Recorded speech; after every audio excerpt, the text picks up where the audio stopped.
What's going on, guys? One, love out to everybody. We got UFC 285, Jon versus Gane. Prediction breakdown here, guys. This fight's going to be tomorrow, 5:30 p.m. Eastern Time. Pay-per-view fight, so a bigger octagon. A lot more room to move around, so remember that. Before I get started, hit the thumbs up button, subscribe to this channel. Also, check out my Patreon account for all the face-off predictions and prop plays. And also, you can donate to the channel to my PayPal account, okay? I appreciate the donation, guys, what you guys been giving. Appreciate the love. Let's knock this out real quick. We've got 14 fights. Very interesting card, guys. On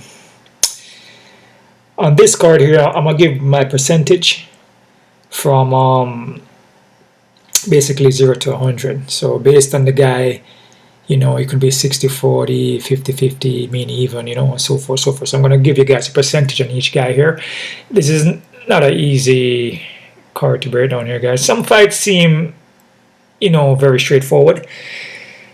But I put a lot of work into this card. And for the face-off predictions and the props, I'm going to go and watch the face-offs and the weigh-ins. And then I'm going to post that to my Patreon. So these guys sign up to my Patreon account to see those plays, okay? First fight here. This is actually a good card, guys. But like I said, nothing guaranteed. Play at your own risk, man. Nothing guaranteed here, man. So anything can happen like every other card, okay? First fight here, we got Loik Radzhabov versus Spann Rabovics. This fight here, guys, I'm kind of even with it. I'm 50-50. Loik here is a well-rounded guy. You can take this fight anywhere. Striking can get kind of wild, but he, you know, mostly he wants to grapple, wrestle, and take you down and get you back. He will also look for the submissions. He can get countered with strikes and can get flat-footed. That's why I'm kind of 50-50 in this fight here. This guy's coming out of Eagle FC, also was in PFL. His opponent here, Esteban. Esteban, I believe, is coming off of the Contender Series here. Aggressive guy, straightforward pressure. He's very well rounded too, lots of volume. His hands are not bad, man, and this is the thing. He's pretty accurate with his strikes and he counter strikes, right? 100% finish in this guy. So this guy doesn't go to decision. He counter strikes, and that's the thing. You know, with Loik here, Loik sometimes comes in and his chin is there and he can get countered. But he doesn't. He can stop takedowns, but he can get taken down. And with Loik is pretty aggressive, you know, pretty elusive, and he will just keep going for takedown, keep going chain, rest of the game, keep going, you know. So he's not going to stop here. So, but then again, you know, I'm 50-50 because with Esteban, he can counter strike. And this guy, you know, he basically, there's no decisions for him. You know, 100% finish rate here. He can also submit you too. That's the next thing. I believe is guillotine chokes. I believe.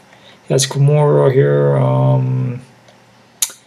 I thought I saw a guillotine here, but no. But like I said, this guy here, the Esteban, is mostly striking. Is the thing. He counter strikes. His hands are not bad. But with Rakhmonov, it's takedowns, man. So I'm gonna go with Rakhmonov here, but I'm not confident. And like I said, he can get caught with punches, but he's never been finished though. But I'm gonna go Rakhmonov by decision. I'm not confident, guys. 50-50. Should be an even fight in my book. Next fight here, guys. We have Farid Basharat brothers here versus Damon Blackshear. I went 80-20, so Basharat 80% of him winning, and with Damon give him 20% chance there. With Basharat here, good fight IQ, just like his brother. Both of them fight pretty similar. Very technical in and out motion. Good with the hands. The wrestling is very good. as I said, him and his brother pretty much fight the same, and heavy wrestling. So these guys are grinder as well as very technical and good fight IQ. His opponent here, Damon. Damon here, he will mix it up, but he can get taken down, right? And he's known more for his submission. I think this is the guy here I got confused with the guillotine choke. Sometimes Basharat there would kind of leave his neck out there, and with Damon is pretty good with his submissions. That's his thing, and he usually go for guillotines. I believe this, yeah, it's a guillotine choke. So, but I feel Basharat, should win this fight. That's why I give him 80%, and I'm confident in this play here, guys. So I'm gonna go with Basharat here, and I'm gonna say Basharat by a decision, and I'm confident, guys. All right. Next fight here, we have Jessica Pena versus Tabatha Ricci. This fight here, I'm definitely 50-50, and be careful with this one, man. The fights that I say 50-50, be very careful. 50-50. Jessica Pena, very experienced woman. She's going to have the reach and height advantage. 4 inch of reach.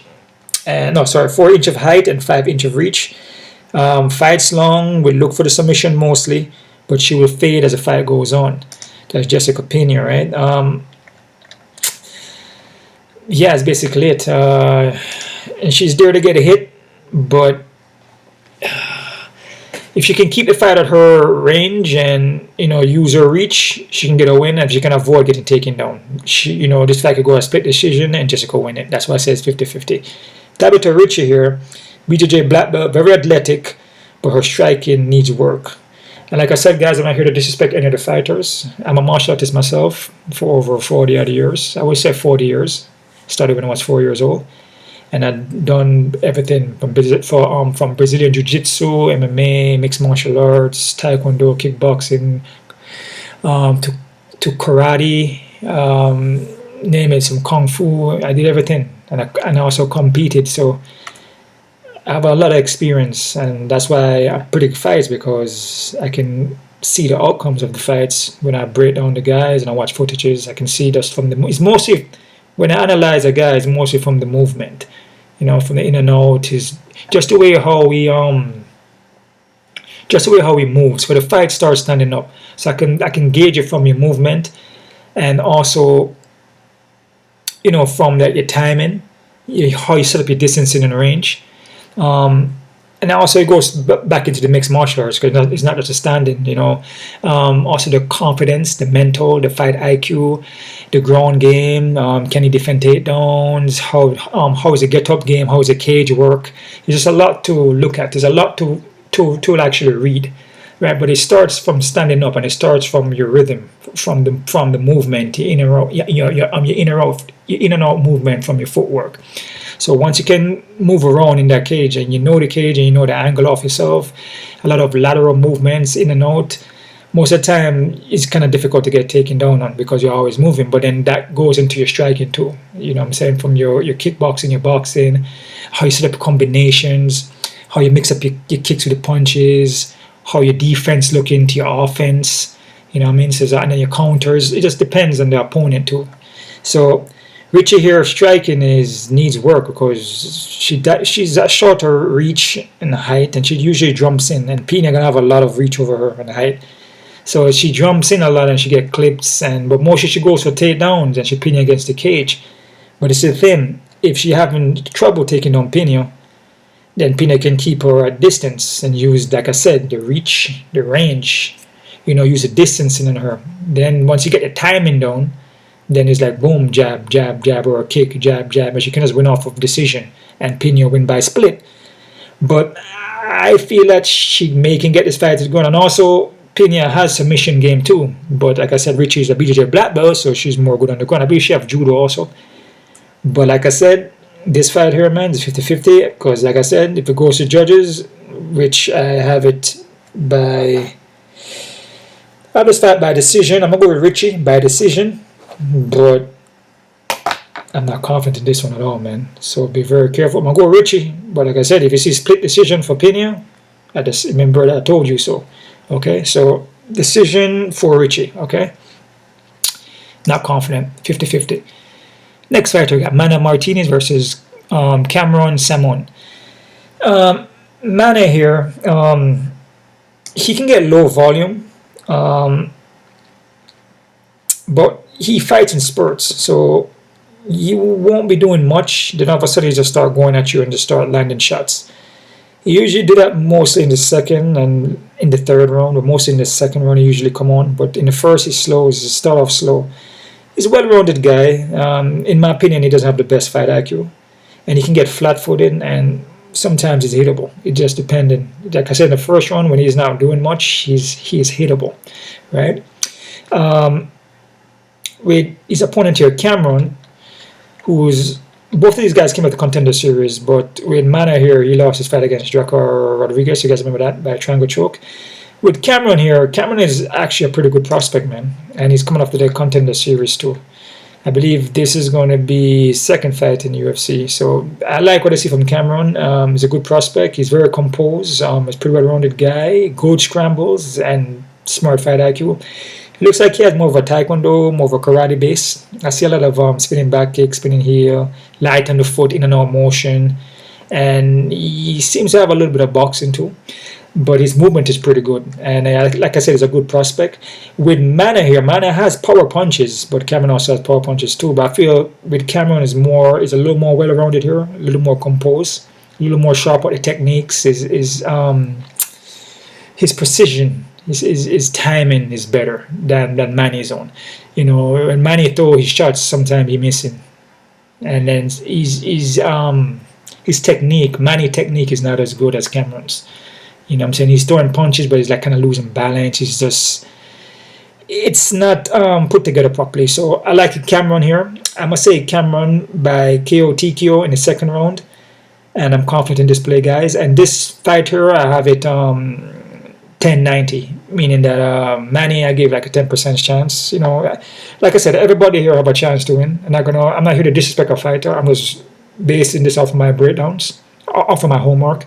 And most of the guys, I'm not going to give 100, even though I feel like, you know, the guy may have 100%. I'm going to, you know, give that guy 10%, you know. But I gave Manny 10 and I gave Cameron 90. So 90% chance that Cameron is going to win this fight. And I like I said, by KO TKO in the second round, and I'm confident. Next fight here, we got Ian Machado Garry versus Kenan Song. In my opinion, this is a fight for Garry to win. Garry is a next good prospect here, very well-rounded guy, good fundamentals, movement is pretty sharp, keeps the jab on you, nice in and out movement, he follows up, counter strikes, has a 3-inch of reach over Kenan. This guy's a good prospect, man. He pretty much similar to the last guy here, to the Cameron, you know, kind of fight, kind of similar. You know, but like I said, with Ian here, is counter strikes, and he waits until, like I said, he make a mistake, then he bam, bam, bam, and he moves back out, and movement is pretty good. He can get hit though. He can get touched, but he handles it well, and he composes himself, and he keep fighting. You know what I'm saying? He just reset, right, and then get his range back to where he wants to land his techniques. So his opponent here, Kenan Song.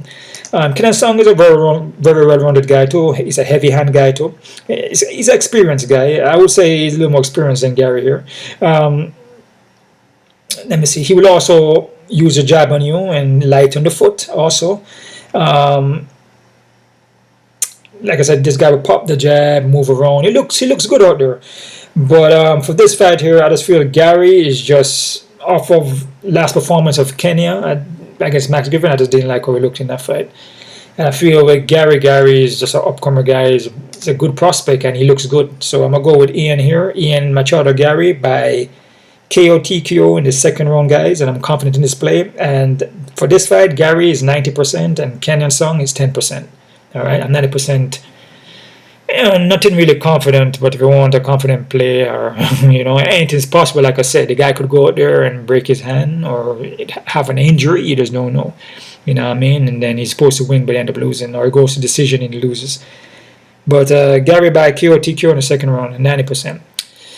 Next fight, we got Julian Marquez versus Marc-Andre Barrot. This one here is a tough one, guys. Man. This one here is pretty much can be a toss-up, to be honest with you. Julian Marquez here, he will look for submissions, heavy-handed guy, kind of a brawler. He get reckless at time. I feel like he doesn't have the best fight IQ, you know what I mean? But he has power though, and he will mix it up, and he will look for submissions also. His opponent here, Mark. Mark doesn't have the best fight IQ either, but he's well-rounded. Low volume though, that's the thing, and he can get taken down. That's the thing about this fight. I feel with Julian will just come in there and just start throwing punches, man. Like, he will just start off the fight just coming forward.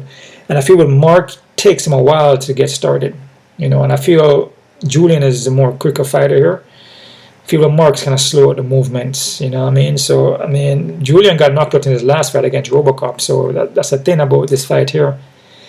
I don't like to pick guys too much when they, you know, get knocked out the last fight. But he was trying to, you know, go toe-to-toe with Gregory Rodriguez. He was going toe-to-toe with him, and he wanted to knock out Rodriguez, but Rodriguez took his shots and his follow-up, and then it was like a toe-to-toe, you know, kind of a phone booth kind of brawling, and, you know, Julian lost that fight.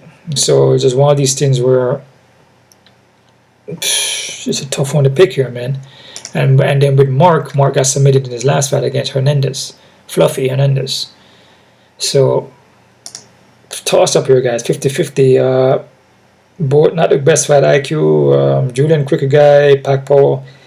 I must say Julian here by KO TKO, guys, in the second round. Not confident at all, man. 0. Even fight in my book. All right. Next fight here, we got Viviane Araújo versus Amanda Ribas. This is the next even fight for me too, guys.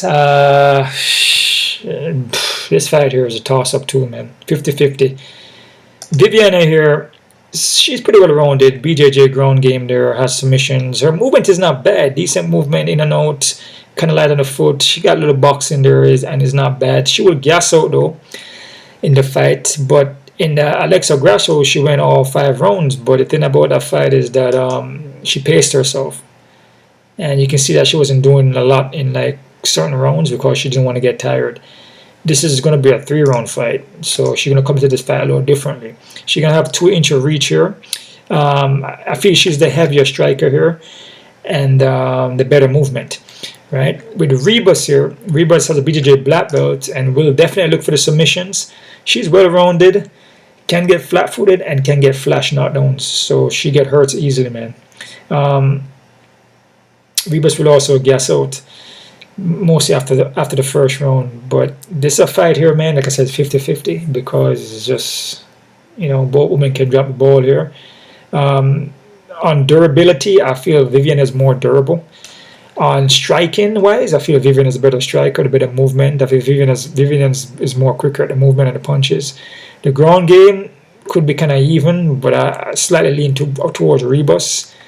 But she doesn't really get takedowns like that. She usually put against a cage and go for takedowns, kind of like go for sweeps or kind of drag it to the ground.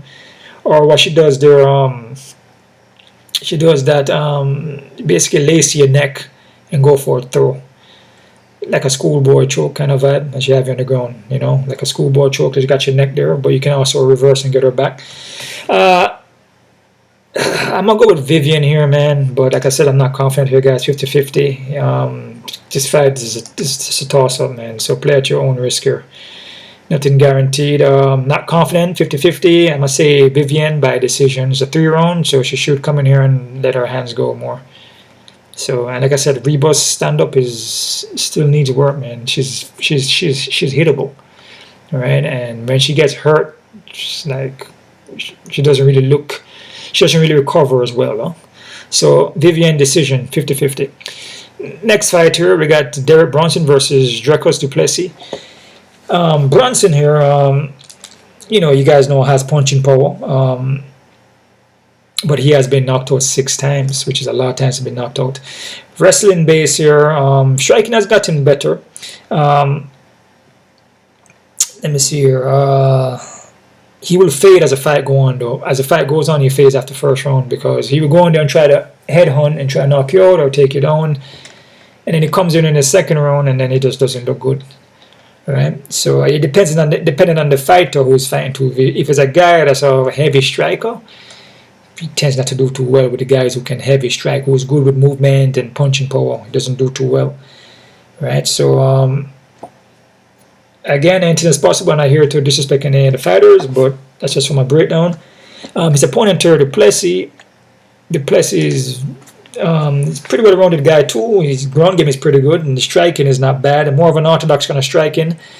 Sometimes he does stuff where it's it's not in in boxing sequences, like how some people will do like 1-2 kick. He's like kind of like winging punches in that kind of way, and like he's like not in the right stance, or but he pulls it off though. But then he can get caught with punches too, but he's so durable that he just keep coming forward. His last fight against Till, he got hit with some shots, and the elbows, and he was in it, man. But this guy is a durable dude, man, and he will make the adjustments. If he looks like he may be losing, then he makes the adjustments, man. Against Brunson, man, like I said, Brunson get hurt easily, man. And a guy with Du Plessis, he's a heavy hitter, and he's very well rounded too. And Brunson relies on his heavy punches, but then he kind of went back to his wrestling and he kind of mixed it up. Against Du Plessis, Du Plessis is good everywhere. So I'm liking Du Plessis here. I'm going to say Du Plessis by KO TKO in the first round. And I'm going to go 20 Brunson and 80% Du Plessis. And I'm confident in this play, guys. So Du Plessis, KO TKO first round. And I'm confident, okay? Next fight here, we have Cody Garbrandt versus Trevin Jones. Man, this one here is probably one of the most toughest ones to pick, guys. It's the toughest fight to pick on the card, man. And I'm going to tell you why. Cody Garbrandt here, man. You've been knocked out like 4 times. And you can see that, like, you have to look at a particular fighter. Could be boxing or whatever sport. You can see when a guy get knocked down too much times, you can see that it takes effect on him after. Like in his amateur, he's been knocked out too. So maybe it came from that, but then he's looking good in his pro until he fought TJ Dillashaw. Then when he got knocked down 1 time, 2 times, Puigdemont knocked him out, he never the same after that. He won against Rafael Sancho. That's his last win. There was in 2020.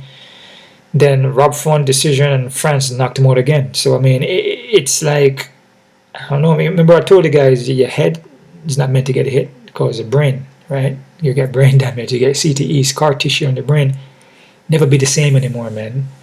Even if you may have some movement still, but as soon as you get touch again, you're out. Cody's a well-rounded guy, strong wrestling base, boxing, but he's not durable though. And he has the skills, but he's not durable. So 1 touch and he's out. 1 touch and he's out. I mean, he could come in this fight and wrestle, but 1 touch and he's out. And he's fighting a guy in Trevin Jones who 1 touch and he's out. And Trevin Jones is a durable guy. He's never been knocked out. He's been submitted, but never been finished by knockout. Trevin Jones got the 5-inch reach. Trevin Jones is also well-rounded. His ground game is not bad. And like I said, he will look for submissions and it's durable. You know what I mean? He lost some fights here, but he's going to a decision. He got guillotine choke. I believe it was the first time he got finished there. But the guys that he's fighting are tough guys, like Javid Brazarat. That's a tough prospect. Ronnie Barcelos is a tough guy. He beat Mario, who's a good prospect here, and knocked him out. And Tamar, who was a good prospect, and they friggin' robbed him in that fight because he beat that guy. And they make it a non-contest. You see what I'm saying? So this fight here, man, is 50-50 to me. And like I said, Trevin Jones counter fights. And if Cody comes in there and he hesitates too much, because in his fight against France, he was hesitating a lot. He never really want to let it go because he know that if he gets touched, he's out. Because he knows that he can't take no more hits. And a guy like Trevin Jones who counter strikes, this is a, people may think that, Jones is an easy fight. Go in there and just beat Jones real quick. It's possible. It's possible, but what happens if Jones connect to him? Doesn't take much. Not that much pressure either. Like I said, I feel Cody basically is Cody basically in my book is pretty much his brain is like probably scrambled, man. Like a lot of scar tissue. It's damaged. He's damaged fighter, man. In my opinion, right? He just can't take any more damage. And a guy like Jones is just, he doesn't take much. This guy is a heavy hitter. It's a counter strike. You know, it doesn't even have to be a punch. It could be a kick.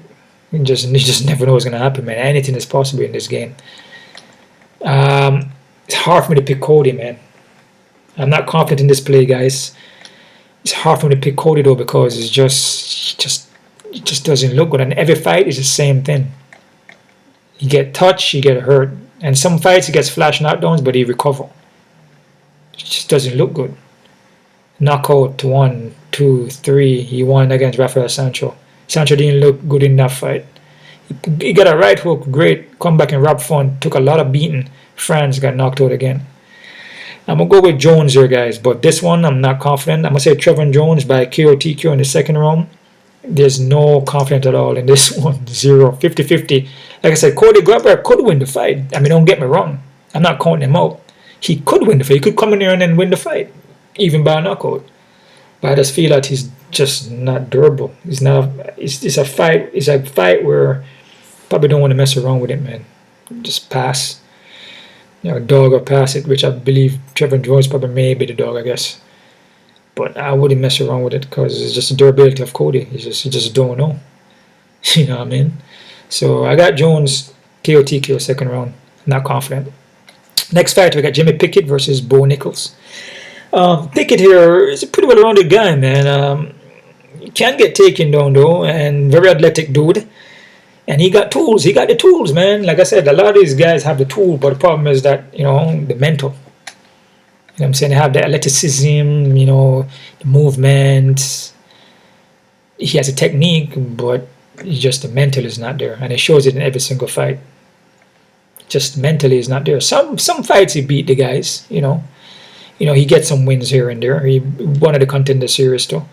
So I mean, like I said, the guy is not a bad fighter, but it's just the mental is not there.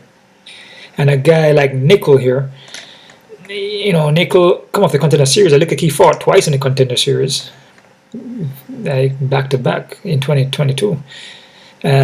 This guy here is very explosive, high level wrestling, and got a good submission game. And his striking looks kind of wild, but he sets up his striking for his takedowns. And he gets his takedowns. His takedowns are elusive and aggressive. Jimmy Pickett can get taken down. And again, you're dealing with mental. Jimmy Pickett is going to have to land a one-hitter quitter shot. You know, if he wants to win this fight. Kind of like Anderson Silva kind of style. Or like a Machido kind of vibe. Or Michael Venom Page.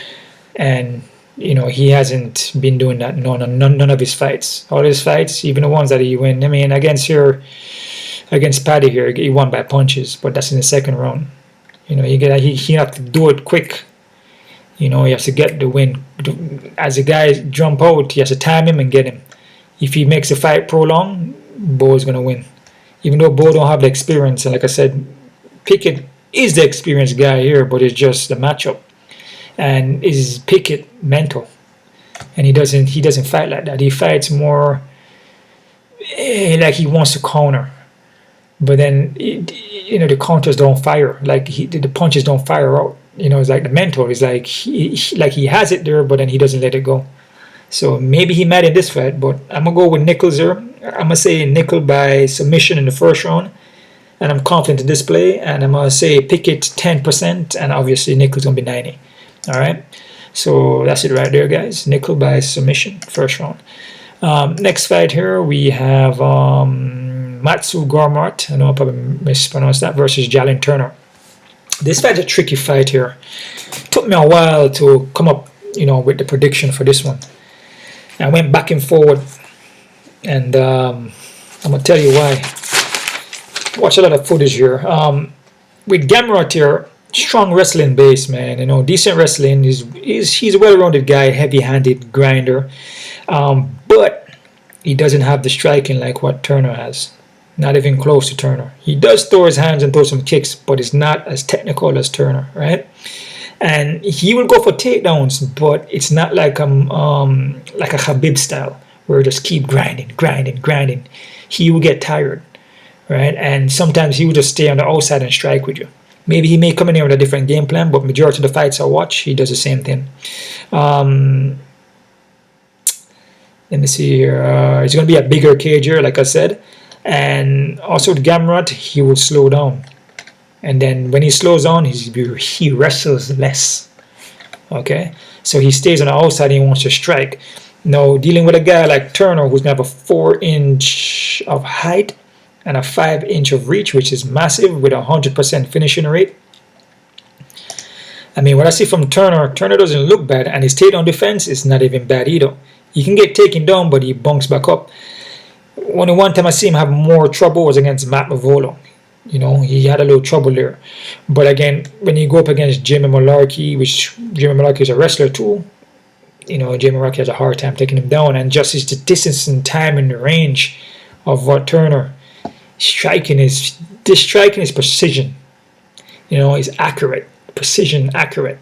You know what I'm saying? Like, you know, he looks for the opening and bam, and the store. This is what Jimmy Pickett has to do against that wrestler.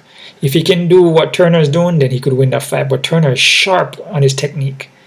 You know what I'm saying? He's like a marksman. You know, so he's very sharp, like how Anderson Silva was, right? So Gamrot cannot stay on the outside. He has to keep grinding. And man, from the fights I see, he doesn't grind like that. And Turner hit with elbows, knees, keeps the distance, use a jab, head kick, elbows. He will cut corners and you cut corners laterally, switch stance. He's not really against the cage. He's in the middle. You know what I'm saying? And it's going to be a bigger cage too. It's not like going to be a small cage. So Gamrot going to have a lot of room to cover to get those takedowns. And when he does, he's going to get hit with shots. That's just my opinion. I had Gamrot winning because I was like, oh, Gamrot's going to go in there and wrestle him. But once I start watching footage, I'm like, Gamrot striking is not even as close as Turner's. I feel Turner, he's like accurate. You know, like he's like a sniper, right? And if Gamrot don't grind, stay on him like a book bag, like wide and right, and hang on him, just you know, he can have a hard time in this fight. So, and it shows it with Gamrot when he fights Benil Dariush. You saw that. He got tired, kind of not really wrestling as much. Even against Amron. You know, in the Amron fight, I felt like Amron won that fight.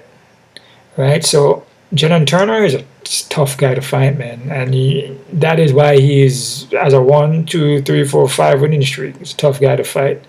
The matchup, remember, it's all about the matchup, guys. You know, I mean, Gamrot Diaz is a good wrestler. But what happens if he gets caught with a knee or elbow? Or get caught coming in with a shot, which is like pretty accurate, like Brad Riddle. I feel Brad Riddle and Gamrot Brad Riddle is more of a striker, but Brad Riddle was trying to go for takedowns too. He had a hard time, but Gamrot is a different kind of striker though. So I shouldn't say these guys are kind of close because it's kind of different. But like I said, I was going for Gamrot, but I'm going to go with Turner here, guys. And this fight here, to me, is a 50-50 too. Because I'm not sure about this one too much. Because, like I said, if Gamrot coming here and just chain wrestle, and just grind, he could do what... he could do the fight like how Ravola beat Turner. Like what Matt Ravola did. You know, he could come in here and do that. But then, from the Matt Ravola fight, Turner has improved. So... we'll see what happened here, but I'm going with Turner, and I'm going to say Turner by KO TKO in the second round. 50-50, not confident, guys. Alright? Could be wrong on this one. Like I said, Gamrot could win just by what Ravola did to Turner early in his career. Just grind. Even though Ravola was grinding, Turner was still landing shots on him. He was hurting him with shots. So, I like Turner. KO TKO second round, 50-50, not confident. Next fighter, we got Jeff Neal versus Shavkat Rakhmonov. Neal here is a well-rounded guy. More good on the inside with his boxing. Pack power. This is a guy that you don't really want to go toe-to-toe with because that's his strength.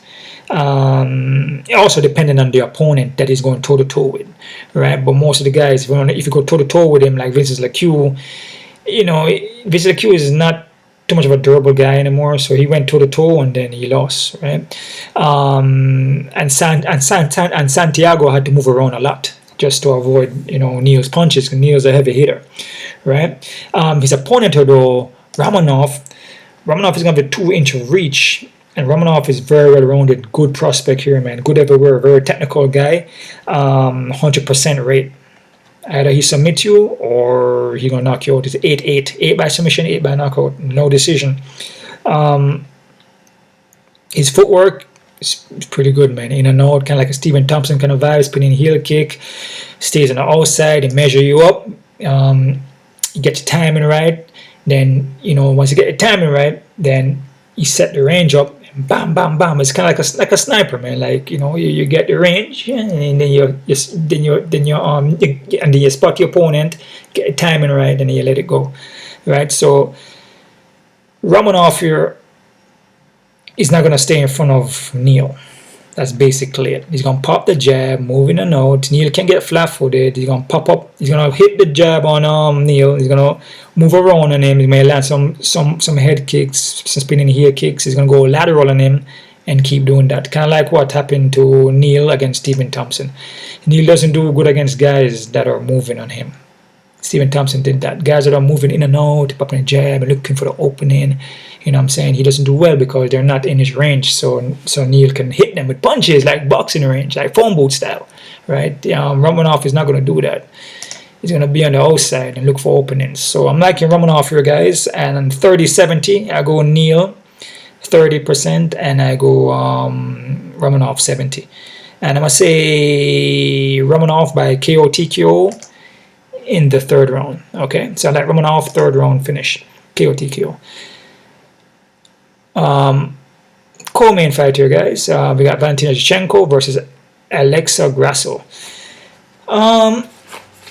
Shevchenko, man, I mean, I don't have to even say too much about Valentina. I mean, she's, defended her belt a lot of times. I mean, the only person that gave her trouble was Amanda Nunes, basically, which, Amanda Nunes is a heavy hitter and very good fighter, very technical, very skilled everywhere. So, I mean, which I feel some of those fights with Amanda Nunes, the 2 fights, I believe that she probably won one of those fights, but it is what it is.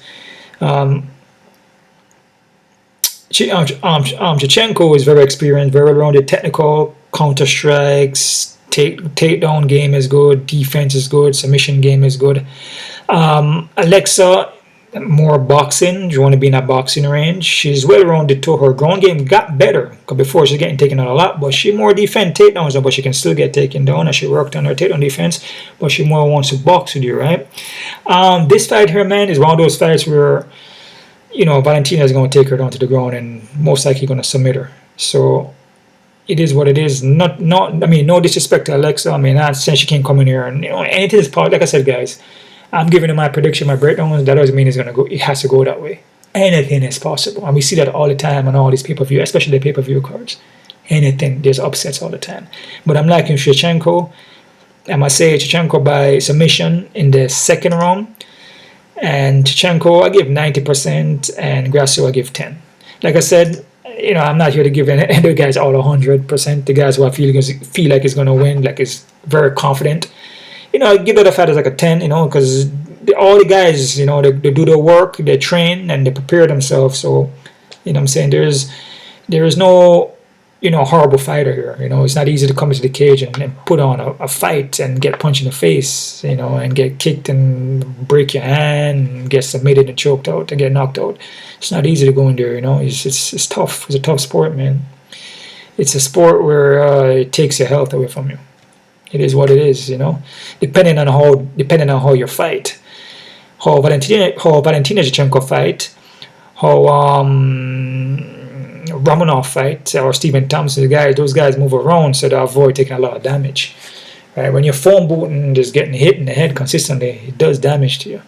It is what it is. You can defend all the strikes, but you can at least move your feet out the way so you don't take that much damage. Right?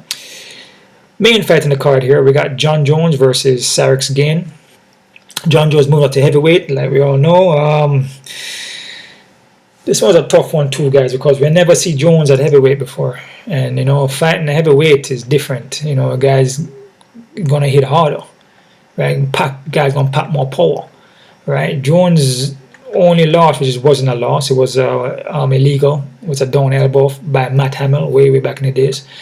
But Jones been dominant, man, for like a long time. The guy's undefeated, right? He never lost, right? So, in the game. But,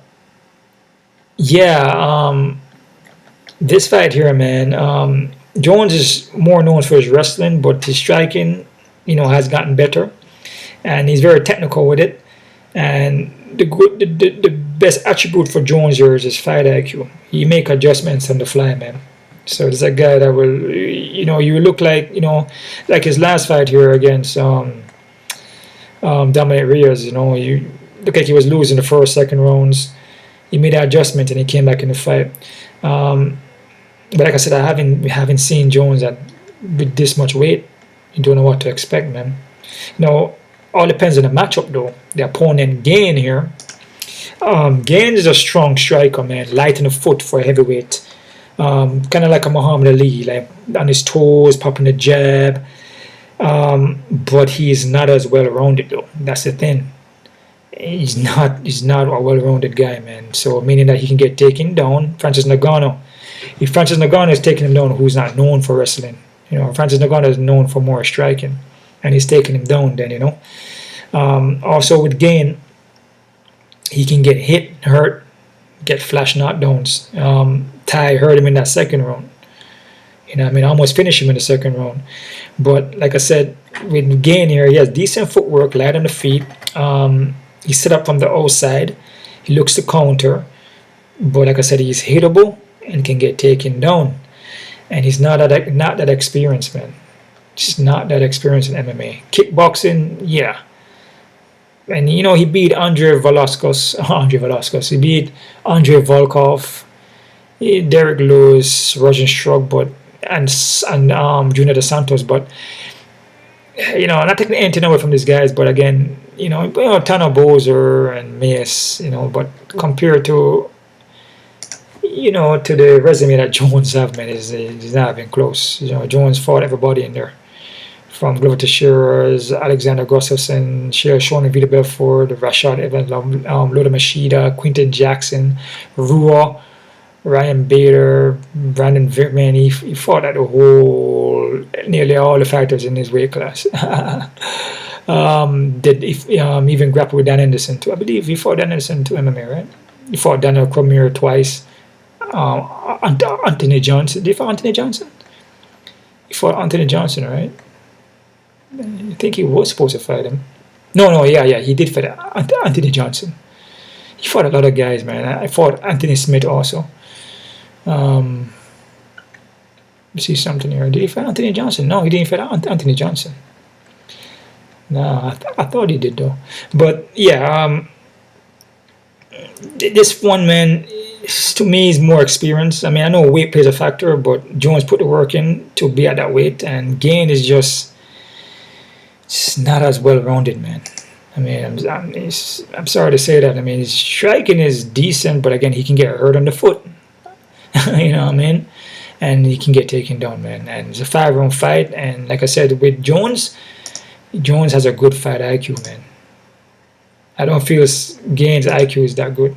Jones has a good fight IQ. Jones can win this fight just off of IQ alone. That's it. He doesn't have to even do as much. He can just throw some shots here and there. You keep the fight long and go for takedowns, and that's it.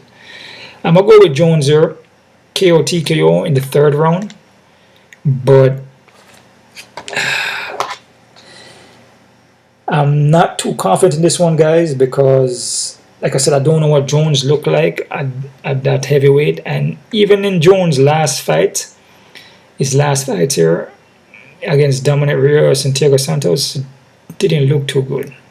Right? He didn't look too good in those fights. And the Reyes fight was kind of like suspect. It looked like Reyes could have won that fight. And also Santos could have won that fight. You know, they just don't know what to expect. Even though Gane is not that well-rounded, but again, you know, it's just, you know, Gane come in here and then land some techniques and land a kick or a punch, and Jones get hurt.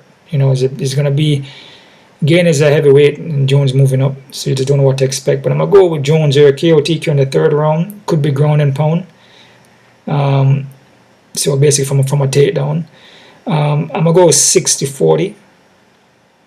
So 60 Jones and 40% Gane. Almost close to even here, guys, to be honest with you. But edging it to Jones here.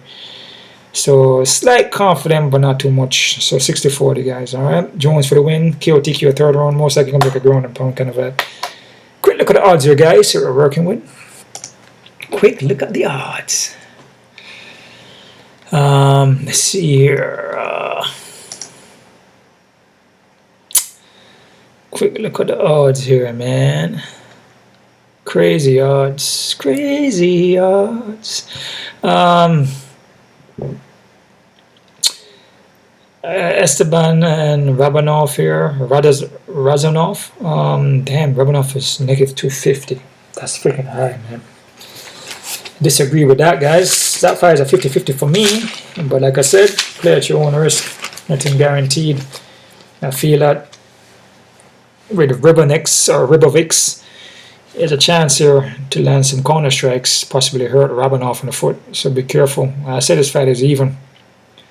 But I'm going with Rabanov for the window. But at 250, be very careful.